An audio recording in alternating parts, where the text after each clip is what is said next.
Magandang araw mga ka-PTech. Welcome sa isang video explainer po ng ating PTech program.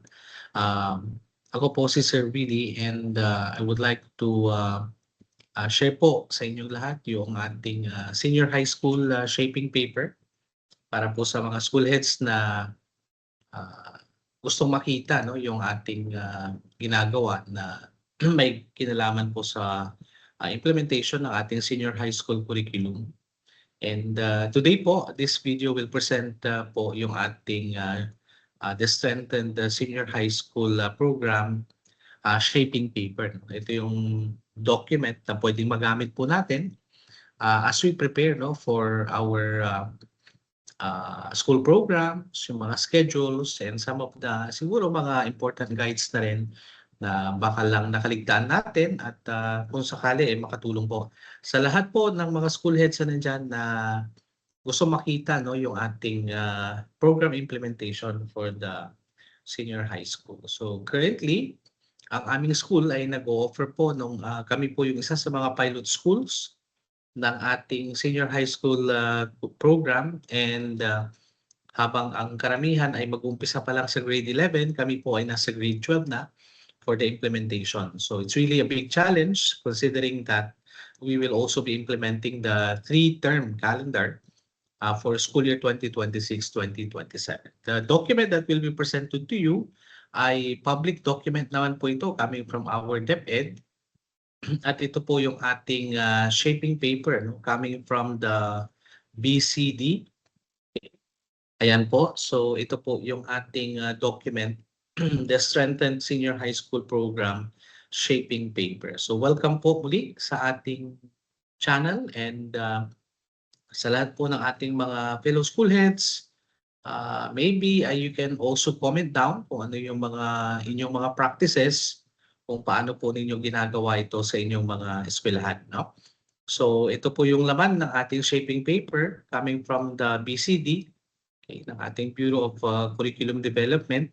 So we have the Strengthened Senior High School Program Shaping Paper. Kasama na po dito yung rationale, the different realignment, international comparison. But we're going to skip some of that part. Anyway, available naman itong document na to in the net, and you can always download this one. Siguro i-highlight lang po natin yung mga importante na portion ng implementation po ng ating senior high school curriculum. So, critical portion na nakikita natin dito yung mga parts on the doorway option, revised time allotment, and so on. Including na rin po yung ating WI or yung ating work immersion hours that will also be changed from 80 to 320 hours to 320 to 640 hours. We will also be covering some of the discussions on pedagogy and assessment under the IDF. And of course, alam natin that we are waiting for the final na yung ating policy on assessment. As of the time that this video was recorded, ay wala pa pong nailabas na official or hindi pa nailabas officially yung buong policy ng ating assessment and grading for the new school year. Okay? So once again, yung ating senior high school po program was established under the RA 10533. Alam naman natin ito, na ito yung ating Republic Act 10533 that aims to prepare learners for higher education, employment, entrep, and mid-level skills development. Ito yung purpose nga natin, yung mga exit tracks ng ating mga senior high school na mga estudyante. Okay? So, noong 2016 ito nag-umpisa, and then of course nagkaroon na siya ng iba't ibang mga revisions, may mga kinailangang baguhin along the way. And of course, nagkaroon na nga ng major reform ito. That's why we are already implementing itong strengthened na senior high school program. Ito yung mga objectives. Unang-una, streamlining tracks and subjects to enhance clarity and efficiency. expanding student choice to align education with individual aspirations. Okay. So establishing stackable and seamless learning pathways for continued academic and career growth. And kasama din dito yung enhancing employability by aligning education with the industry needs. Okay. So the sentence Senior High School Shaping Paper serves as a guiding framework to provide background national directives and an evidence base for the senior high school curriculum reform and so on. So makikita natin dito yung mga guiding objectives that would also be critical in terms of how we employ itong mga pagbabago ng ating senior high school curriculum. Okay? So again, anong primary goal ng ating K-12 curriculum? We have been oriented already that the primary goal is to equip learners with essential competencies that meet both the national and the global demands. So as we can see, based on the recent and then of course yung mga naunang mga examinations, both local and international context, nakita natin na nagkakaroon pa rin tayo ng mga gaps and in terms of the delivery of the quality education, the so-called quality education, na matagal na rin nating inaasam-asam ito. So lagi nating nagiging argument that we are going to replace this because we need to improve the delivery of the quality education. But sad to note na hanggang ngayon ay hindi nga pa rin nagbabago or may pagbabago man, but at least we're still hopeful that it will really move yung trajectory nga ay paakyat so that we can address the issue on how we can deliver quality education to our clientele. Yeah. So as part of the K-12 reforms, yung senior high school nga ay na-aim to do sa atin at ito na ngayon yung ating grades 11 and 12. Okay. Rationale for the senior high school curriculum reform. Ano ba ito? Mga gaps, mga pathways, and the case for the realignment. Okay.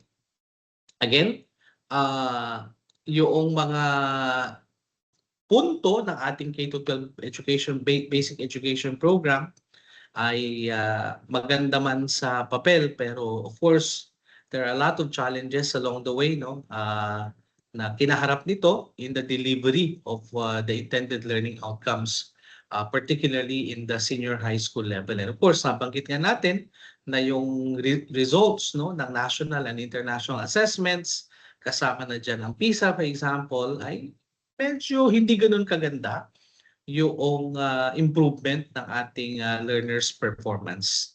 So ito yung mga bagay-bagay na binigyan ng pansin. Kaya nga kailangan natin na magkaroon ng realignment, magkaroon ng pagbabago dito sa ating current na setup for the senior high school curriculum. And there are many other issues pa na napabanggit dyan. But ultimately, alam natin that yun yung isa sa pinakamalaki na consideration. Bakit kailangan nga natin na magkaroon ng changes. Okay? Beyond implementation challenges, the senior high school curriculum has fallen short in supporting clear functional learner pathways. So I think that's one thing that we also have to talk about. Alam natin na there are 4 exits. We have higher education, middle level skills development, employment, or entrep. However, studies show that learners often struggle to transition smoothly into these post-senior high school destinations. College readiness remains a concern, particularly on foundational literacy and numeracy skills. And sabay na rin dyan yung labor market being cautious about accepting yung ating mga senior high school graduates into the different industries which are supposed to support yung implementation natin ng K-12. 32% of employees remain hesitant to hire them due to skill gaps, particularly in fields requiring advanced technical training. Alright? So yan, marami pa yan na makikita natin dito sa ating shaping paper. These are the different gaps, the reasons for yung mga realignment, and of course, yung pagkandak ng National Tracer Study, confirming na yung ating mga graduates ng senior high school have not yet gained a meaningful edge in employment or wages. So yan, nakalagay din po dito yung ating National Tracer Study. Alright? So together, these insights form the basis of the proposed senior high school reform, a more coherent, streamlined, and outcome-driven curriculum. Alright? So international comparisons of the senior high school structure, while international evidence shows that the structure of the senior high school alone does not determine the learner success, it plays a crucial role in shaping the flexibility, relevance, and the coherence of learners' educational experience. So we recognize that. So there is really a need to review the different models from around the world in order to incorporate yung ating mga learnings na yan into what we are doing in the senior high school program. Okay, so yan, nabanggit yung sa may Germany, sa Taiwan, New Zealand, and many other countries na tinignan natin. So nakita nila na yung mga pagbabago na yan, so incorporated dito. So ultimately, nagkaroon ng revision. So ngayon, nagkaroon na siya ng two main pathways. Meron tayong academic and technical professional, or the Tech Pro, with expanded elective options, a streamlined set of core objectives, and a doorway option. So itong doorway option, yung isa na i-highlight po natin mamaya, that allows cross-track exploration, and that would be advantageous. Ideally on paper, it is expected na ito'y magiging advantageous po on the part of our learners. Okay? Ayan. To address the implementation issues in the senior high school, DepEd created the National Task Force through the DepEd Memo number 28/2023 on May 11 of 2023. The NTF assessed the effectiveness of the senior high school in both DepEd and non-DepEd schools and provided 13 key recommendations, 7 of which directly informed the shaping of the revised senior high school curriculum. Ayan. Ano ba yung mga 13 na yan? Una, select a refined senior high school model, okay, that considers challenges and lessons from its initial implementation. Kagaya ng nabanggit nga natin kanina, meron pang Australia, meron pang New Zealand, yan. Germany, Taiwan, these are the different models na pinag-isipan. Review curriculum implementation to assess content mastery, competency proficiency, and the attainment of the 21st century skills. Alam natin na critical pa rin itong si 21st century skills. And of course, ito yung ini-incorporate natin alongside with the development po ng ating mga learning competencies. Okay? Strengthening ng DepEd TESDA coordination, update ng guidelines for schools on the proposing and periodically reviewing the offerings, exit assessment for the ALS, incorporation of the assessment into ALS evaluation, and the review of the work immersion program guidelines in collaboration with government and private sectors partners. Alam naman natin na in the old program, yung work immersion talaga magiging challenging dahil sa dami ng mga naghahanap ng mga industry partners, kasama na rin po yung mga universities. Medyo mahirap bilang school head, for example. Nahirapan tayo na maghanap ng mga partners because we are competing with so many different schools. Meron tayong mga sa mga iba't ibang mga schools. Alright, sige, yan po, So, yan, yung mga national directives natin. Again, public document naman na to, I believe, So, ito na po yung ating shaping paper na galing po ito ng ating BCD, and with of course, with all the documents na meron tayo, at least we're just trying to relay po, no, through this channel yung ating shaping paper. Alright? What are the different features ng ating strengthened senior high school curriculum? Unang-una, there is a reduction of tracks, no, from 4 to 2. So mula doon sa 4 na tracks, naging 2 na lang siya.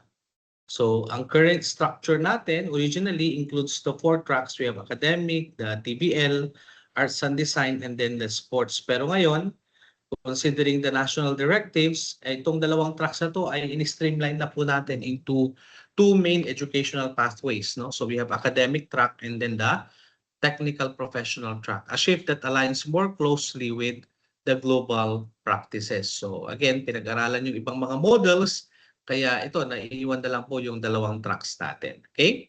So if we look at this illustration ngayon, meron kang 4 tracks originally, and then ngayon ay meron na lang tayo na 2.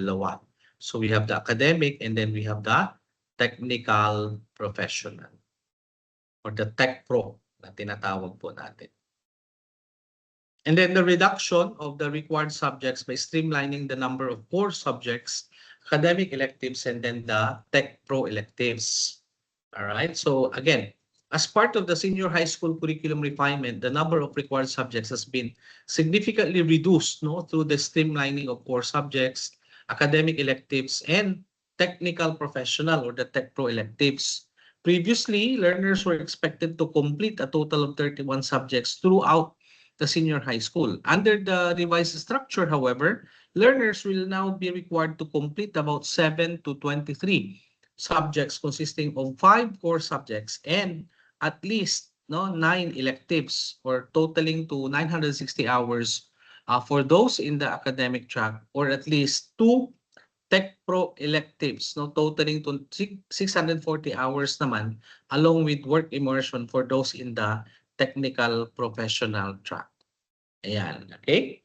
So we have to take note of that, yung at least for those in the academic track, meron kang 9, na electives for the 9 electives at least for those in the academic track. Yung academic track, again, kasama na po diyan yung mga yung clustering, Mamaya makikita natin yung iba't ibang mga clusters. So we have to be very careful with this. Kapag nagpa-plot po tayo sa mga fellow school heads po ngayon na nanonood, yan po yung guide, na pwede natin gamitin if we're going to plot yung ating totality. Kasi nga, kapag pina-plot na nga natin yan, syempre, we know that meron kang core na 5 and then meron kang elective na 9. Diba?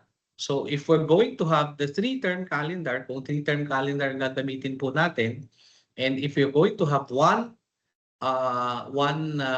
elective per term, then that will be around 3 electives. If that is an academic, meron kang 3 electives in the grade 11.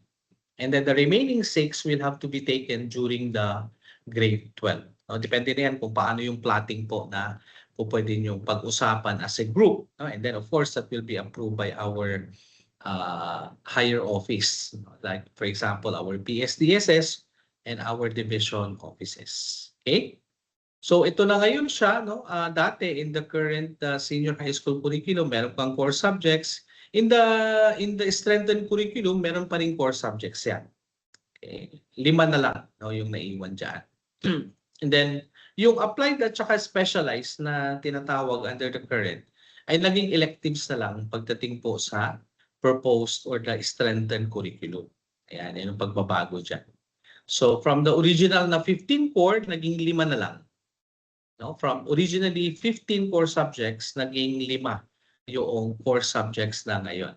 So these core subjects will now be offered across the entire academic year, allowing for a more sustained and in-depth engagement with the content. So meaning, naka 3-term calendar tayo. So from term 1, term 2 hanggang term 3, yung 5, 4, mandatory yan for grade 11. So dire-diretso po yan hanggang grade 11. Wala naman na tayong core pagdating naman ng grade 12 kasi electives na po ang kanilang i-offer, ang ating i-offer. Kasama na rin po yung ating work immersion. Okay? So ito yung original na 15. meron kang oral com, reading and writing, 21st century, and so on. Ngayon, yung core subjects natin ay 5 na lang. Kasama na dito yung effective communication, mabisang komunikasyon, life and career skills, general math, general science, at pag-aaral ng kasaysayan at lipunang Pilipino. Okay? Now, for the academic track, electives with competencies already covered in the junior high school have been removed to avoid redundancy and to ensure learner focus on the higher level subject-specific skills and knowledge. Now, meanwhile, for the Tech Pro naman, elective subjects that are no longer offered or certified by TESTA have been eliminated to ensure that the curriculum remains responsive to current industry certifications. Okay? Yan. So again, maraming salamat dahil nandito ka pa rin, nanonood ka pa rin. Ibig sabihin, it interests you po yung ating video and kung school head ka, at least sana makatulong itong video na sa inyo para makapag-prepare po kayo ng inyong mga senior high school program. Ayan, no? Replacing strands with clusters of electives. So from the strand, ngayon, meron na tayong iba't ibang mga clusters. So again, dalawa pa rin yung tracks natin. So from the original 4, naging dalawa na lang siya. We have academic and then the technical professional. So what happened to the other tracks? So ang term na ginagamit nandito ngayon ay clusters. Gumagamit na tayo ng term na clusters. Okay, ito yung mga different clusters natin. So academic electives, anong mga clustering niya? Cluster siya ng arts, social sciences, and humanities. Originally, ito yung HUMS. Meron kang cluster ng science, technology, engineering, and math. Meron kang cluster ng sports, health, and wellness. Meron kang cluster ng business and intrep. So ito yung ABM dati, if you will look at it, and then the field experience. Ito yung mga elective, ito yung mga academic electives. So yung term na clustering, ito na ngayon yung mga different clusters na tinatawag po natin. For the Tech Pro naman, ayan, no, mga aesthetic, agri-fishery, and so on. Okay, automotive, construction, creative arts and design, hospitality and tourism, industrial technology, ICT support, and maritime transport. Okay? What is very interesting for the strengthened curriculum ay yung introduction po ng tinatawag natin na doorway option, wherein learners can take 2 elective subjects from the other track. So to promote greater flexibility and learner agency within the revised senior high school curriculum, a doorway option is introduced. So paano gagawin yan in terms of the school setting? It will allow learners to take 1 to 2 elective subjects from a track other than the one they originally chose. So while learners are still required to formally select their track, either academic or Tech Pro, at the start of the grade 11, the doorway option provides them with the opportunity to explore subjects outside their chosen track, broadening their skill sets and career exposure. So the innovation responds to the realities of learners' interests and evolving aspirations. For example, yung isang academic track learner, interested siya ng entrep, may take a Tech Pro elective of agricultural crops production, food processing, while a Tech Pro track learner may opt to take a subject on basic accounting or contemporary marketing from the academic track. So this cross-track mobility serves as an exploratory mechanism, a doorway to other disciplines without requiring a full shift in their track. Okay? So again, so halimbawa, meron kang STE, magdo-doorway siya ng magdo-doorway siya sa Tech Pro, like kukuha siya halimbawa ng engineering. So pwede siya sa EIM, pwedeng kumuha ng elective under the electrical or under the SMAL, for example, no? Gusto niya mag-medicine naman, pwede siya doon sa caregiving, kumuha siya ng under the caregiving area. Okay? The doorway option not only supports holistic development but also enhances interdisciplinary learning. Okay? So yan, ibig sabihin, pagdating po sa school, ang ginagawa po natin dito is that we determine based on survey kung sino yung mga magdo-doorway, kung sino yung mga pupunta sa ganito, in order for them to be given the flexibility to choose. Okay? But of course, syempre, ang caution lang natin dito is that bilang school head, syempre tinitingnan din natin kung ano yung kakayanan ng personnel. No? So, kaya ba ng personnel natin na mag-offer ng ganito? Kaya ba ng personnel natin may magtuturo ba ng ganyan? So that we can effectively offer yung ating tinatawag na doorway option. Okay? Paalala lang po yan sa ating mga kasamahan po na school heads. Yan. So, revised time allotment per subject. Ang core natin, 160 hours offered in 1 year. In 2 semester, ang nakalagay pa dito, 2 sem. Pero syempre, in a 3-term calendar na yan, no? So, for 1 school year, particularly for grade 11. Ang academic electives, 80 hours offered in 1 semester or one term. No? Kaya nga, po pwede na for grade 11, meron kang 5 na core. Sa term 1, pwedeng isang elective. Sa term 2, another elective. So, pangalawa na yon. Sa term 3, meron kang pangatlo na elective. So, matapos niya yung grade 11, meron na siyang 3 na electives na nakuha. No, yun po yung ano niya. Yun po yung magiging itsura. And then, pagdating niya ng grade 12, tatapusin na lang niya yung additional na 6. Pwedeng gawin ninyo na pwedeng gawin natin na yung term 1 ay 3, ang term 2 ay 3 electives ulit, at ang term 3, pwede nating i-allot na for the work immersion. Okay? Na nakalagay dito sa item number 6. So again, yung work immersion hours natin ay from 80 to 320 to 320 to 640. Yan yung pagkakaiba naman in terms of the extension of the work immersion. Ayan. Okay?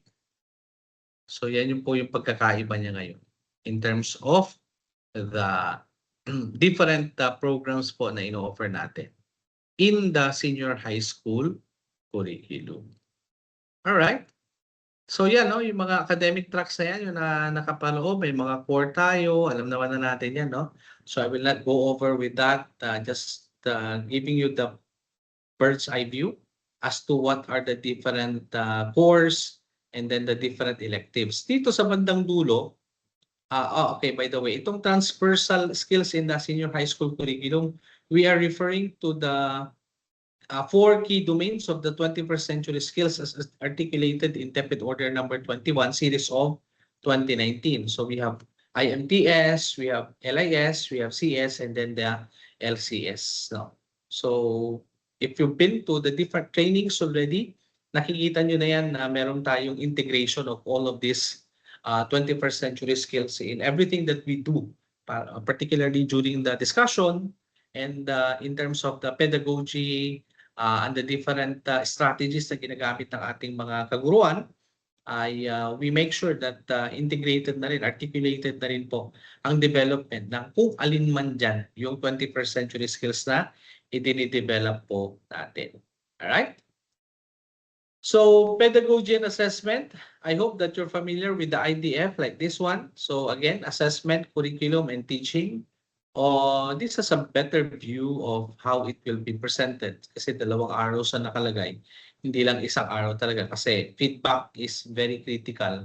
From assessment, feedback provided to the curriculum, assessment, the feedback it provides dito kay teaching. Ganun din, teaching to assessment and teaching to curriculum. Ganun din yung curriculum, feedback provided to assessment and feedback provided po dito kay teaching. Alright? Sige. So again, maraming salamat sa inyong pakikinig ng ating discussion ngayon. Sa dulo po ng ating shaping paper, you will see po the different electives na pinoprovide and the core subjects. In terms of the assessment or classroom assessment, again, as of this recording ng video, ay wala pa po tayo actually nakalagay na or naibaba na policy guidelines that would replace DepEd Order number 8 series of 2015. So ngayon po ay although nabanggit na rin during the discussion ng ating mga regions and division that meron na nga pong ilalabas na bagong guidelines. But as of this recording ay hindi pa nga natin ito nakikita, but soon, no, makikita na po natin ito most likely. Alright? So again po, I think that would be it for the video. Maraming salamat sa inyo. And I hope na kahit papaano nakapagbigay linaw tayo ngayon sa ating mga kapwa school heads as to how they will be implementing po the senior high school curriculum in your respective schools. If you have comments, you have suggestions na pwede nating pag-usapan, ay you can comment down below, no, para sa ating further discussion. Alright? Maraming salamat sa inyo mga kapitek, and please like, share, and subscribe para mas marami pa po tayo maabot na mga iba't ibang mga kasamahan natin sa field. Maraming salamat at magandang araw mga kapitek.